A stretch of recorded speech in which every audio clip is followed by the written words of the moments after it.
Ça va, on peut rester assis.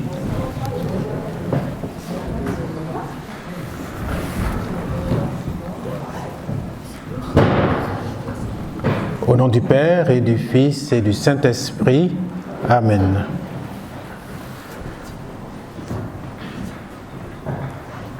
Au commencement était le Verbe, et le Verbe était auprès de Dieu, et le Verbe était Dieu. Il était au commencement auprès de Dieu. C'est par lui que tout est venu à l'existence, et rien de ce qui s'est fait ne s'est fait sans lui. En lui était la vie, et la vie était la lumière des hommes, et la lumière brille dans les ténèbres, et les ténèbres ne l'ont pas arrêté. Le Verbe était la vraie lumière qui éclaire tout homme en venant dans le monde. Il était dans le monde et le monde était venu par lui à l'existence, mais le monde ne l'a pas reconnu. Le Verbe s'est fait chair, il a habité parmi nous. Merci Jésus, Emmanuel, Verbe de Dieu, fait chair. Merci d'être venu habiter parmi nous. Merci de nous aider à apprendre chaque jour comment habiter ensemble, comment vivre en frères et sœurs. Gloire à toi dans les siècles des siècles. Amen. Au nom du Père et du Fils et du Saint-Esprit. Amen. Alors, bienvenue à tous. Bienvenue à cette rencontre qui porte sur la rencontre.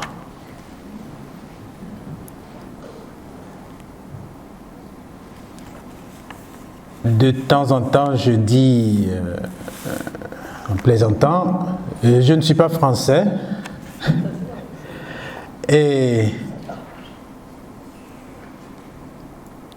Mais je vois que certains termes, puisque les mots n'ont pas de sens mais des emplois, certains termes ont plusieurs sens. Alors le mot conférence n'a pas seulement le sens de discours, il a aussi le sens de discours sur un sujet donné, mais il a aussi le sens de discussion, de partage sur un sujet donné. Donc j'aimerais que on puisse entendre conférence de l'Avent, pour aujourd'hui en tout cas, comme un moment où nous pourrions discuter ensemble sur ce thème de la rencontre de l'autre, si vous le voulez bien. En tout cas, je vous souhaite cela, je nous souhaite cela. Et évidemment, je vais dire un petit mot, nous avons 1 heure, et j'espère pouvoir laisser suffisamment de temps pour que nous puissions partager ensemble sur la réalité de ce thème. C'est le temps de l'Avent, Noël est déjà là. Dès demain, nous commençons cette préparation immédiate à Noël, et cela se sent dans la liturgie avec les antiennes où nous appelons l'Emmanuel. Et nous voulons préparer, à travers cette rencontre, préparer Noël sous le signe de la rencontre ou de la fraternité, rencontrer l'autre. Je dirais que l'histoire de notre salut, l'histoire du salut, est une histoire, une merveilleuse histoire de la rencontre. Rencontre de Dieu et de l'humanité. Et cette histoire, qui est une histoire de la rencontre, peut nous permettre de mieux entrer dans ce thème. Et je voudrais le développer en pointant 3 dimensions, une triple dimension de cette rencontre, la rencontre de l'autre, on pourrait dire avec grand A, mais la rencontre de Dieu, la rencontre de l'autre, mon prochain, donc, et de tous les autres, et d'une certaine manière, à travers ces deux types de rencontres, la rencontre de soi-même. Donc, je voudrais donc articuler ce thème à travers cette triple dimension de la rencontre. Dans un premier temps, rencontrer l'autre, rencontrer Dieu, la rencontre du tout autre, comment il y a l'initiative de toutes nos rencontres. Et toute l'histoire du salut le montre bien dans les Écritures, c'est Dieu qui a l'initiative de la rencontre, qui vient toujours à la rencontre de l'homme. Et même quand il appelle l'homme à le rencontrer, c'est toujours lui qui met dans le cœur de chaque humain le désir de le rencontrer. Il y a bien des textes que nous pourrions citer qui ont développé le thème de la rencontre de Dieu avec l'humanité, le thème de la rencontre de Jésus dans les évangiles avec certaines personnes, mais je voudrais partir surtout des textes de Noël ou de l'Avent, essentiellement partir du prologue de Saint Jean que je viens de lire pour commencer cette rencontre. Et dans certaines démarches, on est obligé d'opérer des choix. Alors j'ai choisi de mettre l'accent sur ces textes que nous méditons pendant l'Avent et pendant le temps de Noël, et surtout sur le prologue. Alors, que peut nous dire le prologue sur cette question de la rencontre de Dieu? C'est surtout le verset 14 qui a retenu mon attention. Le Verbe s'est fait chair et il a habité parmi nous. C'est cette notion de l'habitation du Verbe parmi nous qui retient mon attention.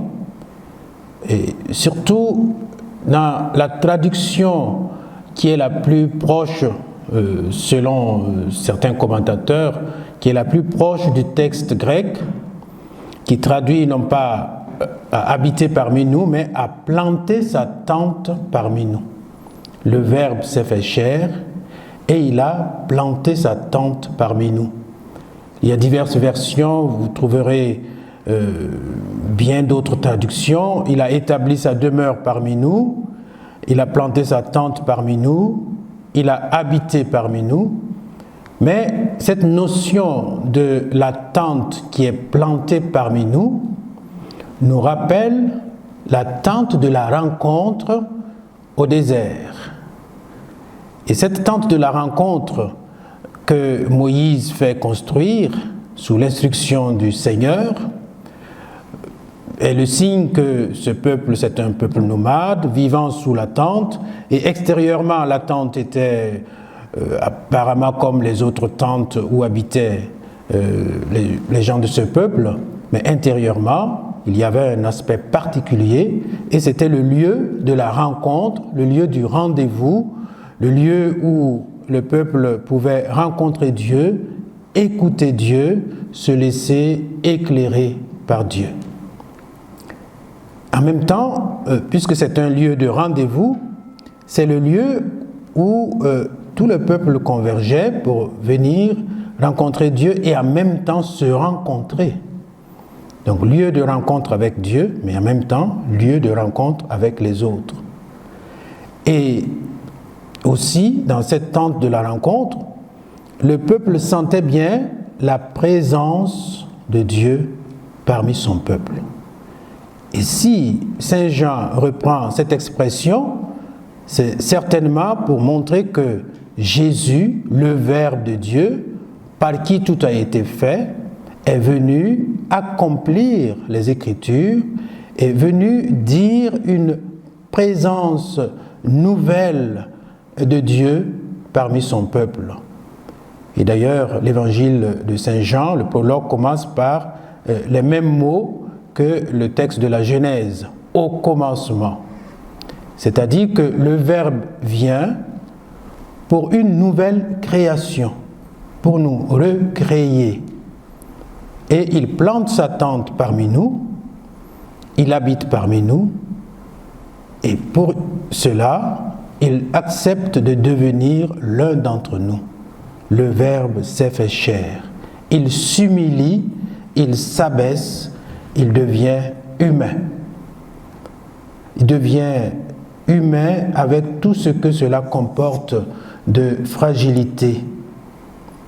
Alors, c'est lui qui vient à notre rencontre, qui manifeste la présence de Dieu et la proximité de Dieu, et en même temps, il nous invite à le rencontrer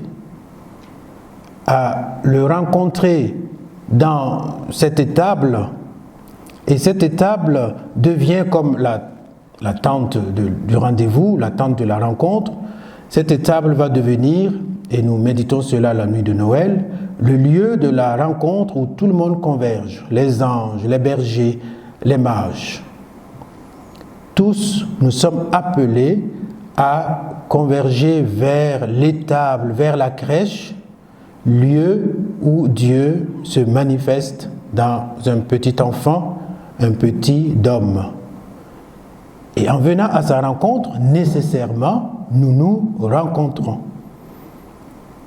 C'est lui qui nous appelle, qui a l'initiative de la rencontre, qui touche le cœur de chacun, des bergers, des anges. Les anges viennent annoncer la nouvelle aux bergers, les bergers viennent et retournent annoncer la nouvelle à d'autres, les mages viennent de loin, tous viennent pour lui, mais en même temps, nécessairement, se rencontrent.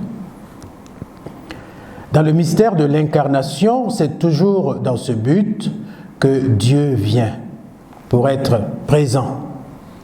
Donc, manifester sa présence, pour être aussi présent, c'est-à-dire un don, un cadeau, pour être proche, pour être lieu de convergence. D'une manière inouïe, Dieu emprunte ce chemin d'humilité, d'abaissement total. Et nous savons bien, et nous le vivons déjà, que Dieu est présent, Jésus est présent dans sa parole, dans les sacrements, qui sont des lieux privilégiés aussi pour nous, pour rencontrer Dieu. La prière, et nous le savons, la liturgie, lieu privilégié pour rencontrer Dieu et les autres. Et donc, lorsque nous venons à l'église, c'est pour rencontrer Dieu. Et nous rencontrons par la même occasion nos frères et sœurs. Non seulement la parole de Dieu, les sacrements, la prière, la liturgie, mais l'autre, mon frère, ma sœur, se trouve être aussi un lieu privilégié pour rencontrer Dieu. Donc si Dieu vient à notre rencontre et nous invite à le rencontrer dans sa manifestation humble dans un petit enfant, il nous invite aussi à le trouver, à le retrouver chez l'autre. Et nous avons entendu ce passage du prologue, j'ai lu juste quelques versets, mais nous savons que Jean dit bien, la lumière est venue, les ténèbres ne l'ont pas arrêté, les siens ne l'ont pas reconnu. Eh bien, s'il vient à notre rencontre, il demande à être reçu, reconnu, accueilli. Alors, comment est-ce que nous le rencontrons? Comment est-ce que nous le reconnaissons? Comment est-ce que nous l'accueillons? Eh bien, c'est justement en préparant Noël à chacun de se poser ces questions et de voir comment, au quotidien, nous rencontrons le Seigneur dans sa parole, dans la liturgie, dans la prière et chez l'autre. Deuxième aspect, deuxième dimension, rencontrer l'autre, le prochain, rencontrer tous les autres. Et pour cela, nous pouvons, en nous appuyant toujours sur ce même texte, reprendre certains éléments pour voir comment cela s'applique à nous lorsque nous rencontrons l'autre ou lorsque nous acceptons d'être pour les autres aussi un lieu de rencontre du Seigneur. L'autre, nous l'avons dit tout à l'heure, est aussi un lieu privilégié pour rencontrer Dieu. Le Seigneur veut bien passer par les bergers pour annoncer la nouvelle à d'autres. Le Seigneur veut passer par mon frère, par ma sœur, pour que je puisse le rencontrer. Et il veut bien passer par moi pour que mon frère et ma sœur le rencontrent. Alors, cela m'invite à chercher à rencontrer Dieu chez l'autre. Cela m'invite à prendre conscience de cette réalité-là, de la présence de Dieu chez l'autre. Chercher à vivre de véritables rencontres avec l'autre. Lorsqu'on parle de rencontres, j'ai toujours en mémoire cette chanson que tout le monde connaît. La route est courte, ce serait dommage de se croiser sans se regarder, sans se rencontrer. Ça veut dire que la rencontre peut être entendue comme une simple... lorsqu'on se rencontre, se croise sur la route, ou lorsqu'on va dans une rencontre comme nous le vivons à chaque rencontre eucharistique.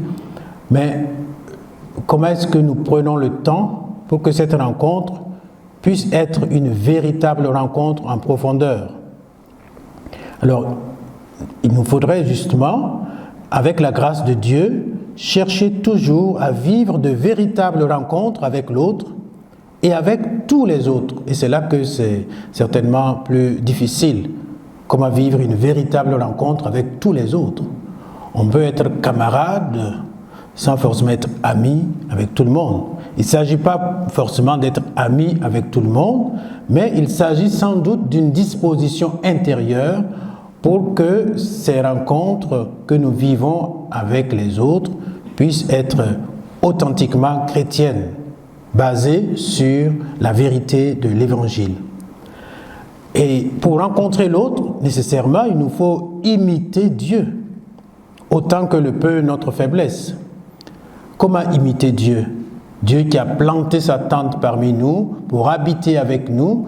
Comment imiter Dieu? C'est peut-être essayer de prendre conscience que le monde, comme on aime à le dire maintenant, le monde est notre maison commune et nous sommes, en tant qu'enfants de Dieu, appelés à l'habiter ensemble. Comment habiter ensemble le monde de façon harmonieuse, dans un monde où justement il y a la guerre, c'est très difficile de comprendre cela, même quand on est chrétien, c'est pas évident. Hier, j'ai reçu un message d'un curé de notre diocèse qui nous disait qu'il est allé dans un des villages pour célébrer une Eucharistie. Et à la fin, il a reçu un message lui disant de patienter, de ne pas prendre la route, parce qu'on a vu des hommes armés, masqués, qui circulaient. Voilà. Comment parler de rencontre fraternelle quand les humains voilà, tuent d'autres humains, voilà, ou font du mal. Et pourtant, c'est dans ce monde de ténèbres que nous avons à penser la rencontre et à la penser à la lumière de l'Évangile.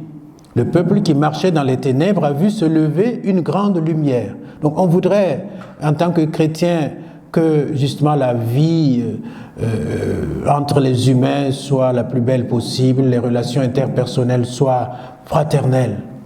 Voilà, c'est le vœu, c'est le souhait, c'est notre prière, mais comment faire? Donc imiter Dieu, c'est peut-être aussi accepter cette descente. Le Verbe s'est fait chair. Lui qui est Dieu accepte de descendre, accepte de s'humilier. Peut-être qu'un des chemins possibles pour une véritable rencontre, c'est le chemin de l'humilité. Cette humilité qui est l'humus, comme l'humus, dans un champ, dans un jardin qui permet aux graines de germer, de pousser, de porter du fruit. Peut-être qu'il nous faudrait imiter cette humilité de Jésus qui, Verbe de Dieu, se fait chair. Peut-être qu'il nous faudrait aussi imiter la manière dont Dieu se fait proche de nous. Peut-être que c'est un travail au quotidien sur nous-mêmes pour être le plus proche possible des autres. Peut-être qu'il nous faut imiter aussi la manière dont Dieu se fait présent dans notre vie, puisqu'il vient à l'attente de la rencontre pour être présent. Alors, chacun peut se dire, comment est-ce que je manifeste cette présence de Dieu vis-à-vis des autres, auprès des autres? Comment est-ce que je suis présence de Dieu dans mes relations aux autres? Comment est-ce que je suis présence de Dieu en les écoutant, en prenant du temps pour les autres? Présence de Dieu et aussi en pensant, et ça c'est un autre passage qui n'est pas forcément lu à Noël, mais qui ne peut pas ne pas être évoqué. Le Seigneur se fait présent et il le dit, il s'identifie aux pauvres et aux petits. Et dès la naissance, on peut considérer les bergers comme faisant partie de ces pauvres de Dieu, des pauvres de Yahvé.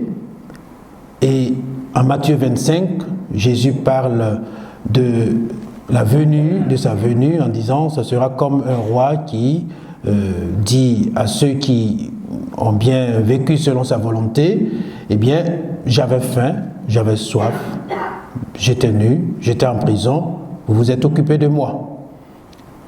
Il s'identifie aux pauvres, aux petits. Alors nous pouvons dire merci au Seigneur, parce que chaque fois que nous acceptons de rendre service, d'être présence de Dieu auprès des pauvres, des petits, c'est en tant que chrétiens parce que nous reconnaissons la présence du Christ dans ces personnes. Naturellement, nous pouvons être portés à aider, mais si nous reconnaissons le Christ dans ces personnes que nous aidons, cela change tout. Cela est justement une rencontre en profondeur parce que c'est le Christ lui-même que nous rencontrons. Et si nous pensons que le Seigneur est présent en chaque humain, et donc en nous aussi, chacun peut se dire, s'il est présent en moi, comment est-ce que je vais faire pour que les autres, en me rencontrant, puissent reconnaître sa présence dans ma vie? Et si j'y pense, cela va m'amener à travailler sur moi-même.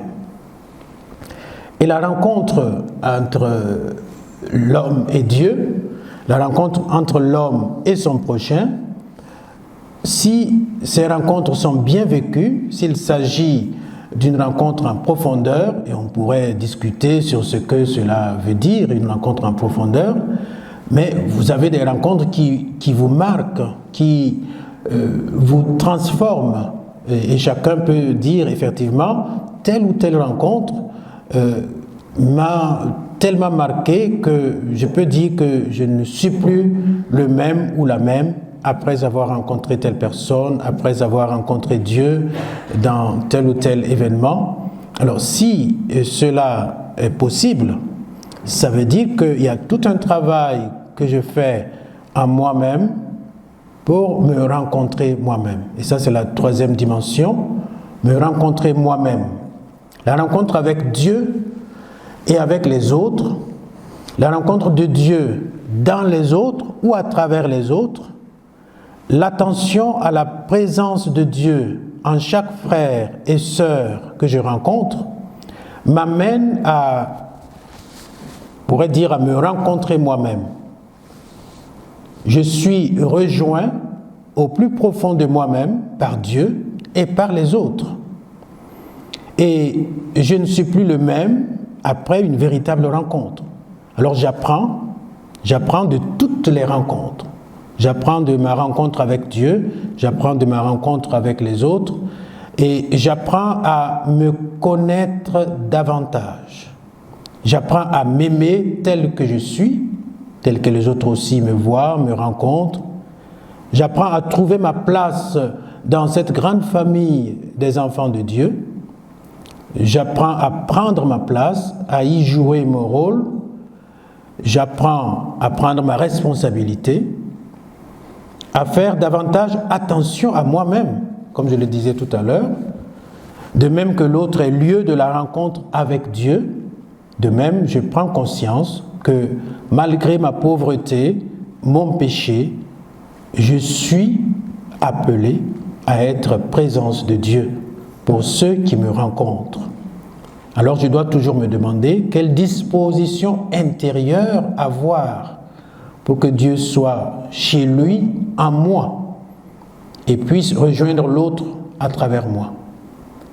Si je sais que je peux rencontrer Dieu à travers les autres, il faudrait que je croie vraiment à cette présence de Dieu chez l'autre. Si je sais que l'autre peut rencontrer Dieu en moi, il faut que je travaille à vivre de telle manière, à être de telle manière que l'autre puisse rencontrer Dieu à travers ma pauvre personne. Et tout cela, la rencontre avec Dieu dans la prière, les sacrements, la parole de Dieu méditée, scrutée, la rencontre avec l'autre, en essayant de faire qu'elle soit une rencontre la plus fraternelle possible, en essayant de faire en sorte que nous puissions habiter ensemble le monde et le rendre meilleur, la rencontre avec moi-même. On peut dire que tout cela, et je terminerai par là pour vous laisser la parole, on peut dire que tout cela me prépare d'une certaine manière à la rencontre ultime, parce qu'il faut y penser aussi. Même si c'est pour dans 20 ans, voilà, ici je vois que les gens vivent centenaires, donc je vous souhaite à tous de vivre centenaire et même plus, mais quel que soit le moment, il faut bien penser à la rencontre ultime. Dieu vient à notre rencontre pour que nous devenions meilleurs, pour que nous devenions saints. Il sait que nous sommes faibles et pécheurs, mais il sait aussi, parce que nous sommes issus de son cœur, il sait que nous sommes capables de sainteté. Il sait que nous sommes capables d'accueillir la vie en nous. Il sait que nous sommes capables de nous connecter au divin qui est en nous. Et alors, il est bon de pouvoir, à travers toutes nos rencontres, méditer sur la rencontre ultime. Sur ce moment où, dans la joie, nous allons le contempler enfin. Alors, comment préparons-nous cette rencontre ultime? En 1916, peu de temps avant sa mort, Saint Charles de Foucault a écrit une méditation dans laquelle il exprimait un peu ce qui est au cœur de sa spiritualité et de son témoignage. Et il disait, et je l'ai déjà évoqué, mais je reviens là-dessus, ce qui permet justement de préparer cette rencontre ultime. Il disait, il n'y a pas de parole d'évangile qui ait fait sur moi une plus profonde impression que celle-ci. Tout ce que vous faites à l'un de ces petits, c'est à moi que vous le faites. Si l'on songe que ces paroles sont celles de la bouche qui a dit « Ceci est mon corps, ceci est mon sang », avec quelle force on est porté à chercher et à aimer Jésus dans ses petits. Donc je reviens sur ce passage de Saint Matthieu pour dire que c'est un des passages que nous pouvons méditer pour penser à la rencontre ultime. Mais que la pensée de la rencontre ultime ne soit pas une pensée qui nous plonge dans la peur, puisque nous ne rencontrons pas un juge qui nous condamne, mais que nous puissions penser cette rencontre ultime avec beaucoup de confiance, parce que nous rencontrons le Dieu de miséricorde. Et comme le disait saint Augustin, c'est justement la profondeur de la miséricorde de Dieu qui fait que nous pouvons espérer, même si nous sommes faibles, même si dans nos relations interpersonnelles, nous sentons bien des choses qui doivent s'améliorer chaque jour, eh bien, tant mieux, puisque cela doit s'améliorer, eh bien, nous avons à avancer avec confiance en la miséricorde de Dieu. Eh bien, que le Verbe fait chair, qui veut renaître dans nos cœurs, puisse nous donner de vivre cette fête de Noël d'une manière confiante, parce que la véritable rencontre, celle de Dieu avec l'humanité, est la rencontre qui permet à l'homme d'accueillir celui qui lui donne de partager sa vie. La véritable rencontre à effectuer, qui soit conforme à la volonté du Seigneur, passe par l'amour, et nous l'avons compris. C'est une disposition intérieure aussi, et un agir qui découle de cette disposition intérieure. Et c'est la manière la plus lucide de nous préparer à rencontrer le Seigneur. Et nous le rencontrons chaque jour. Vienne le jour de Dieu, vienne le jour de cette rencontre, et que le Seigneur bénisse notre cheminement que nous vivons ensemble en paroisse, en doyenné, puisque c'est lui qui nous fait nous rencontrer. Puisse-t-il nous donner de vivre nos liturgies, nos réunions, toutes les rencontres que nous vivons, avec toujours cette conscience de sa présence, et avec toujours cette conscience que chacun a à être présence de Dieu pour l'autre, et être aussi un présent, un cadeau pour l'autre. Voilà, je crois que je vais m'arrêter ainsi pour que justement ceux qui le veulent puissent prendre la parole et dire aussi comment ils sentent cette question de la rencontre, comment ils vivent leur rencontre, ou bien comment ils pensent que nous pouvons vivre nos rencontres entre nous, avec Dieu, avec nous-mêmes. Voilà, je voudrais que ce soit vraiment un temps de partage à partir de ce balbutiement que je viens de faire. Voilà, que nous puissions partager tout simplement en frères, voilà, sur cette question de la rencontre.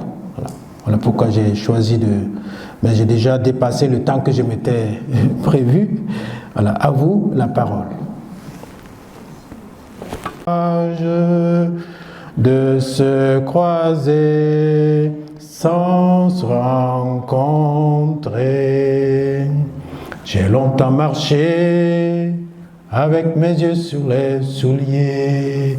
J'étais un étranger quand tu m'as dérangé.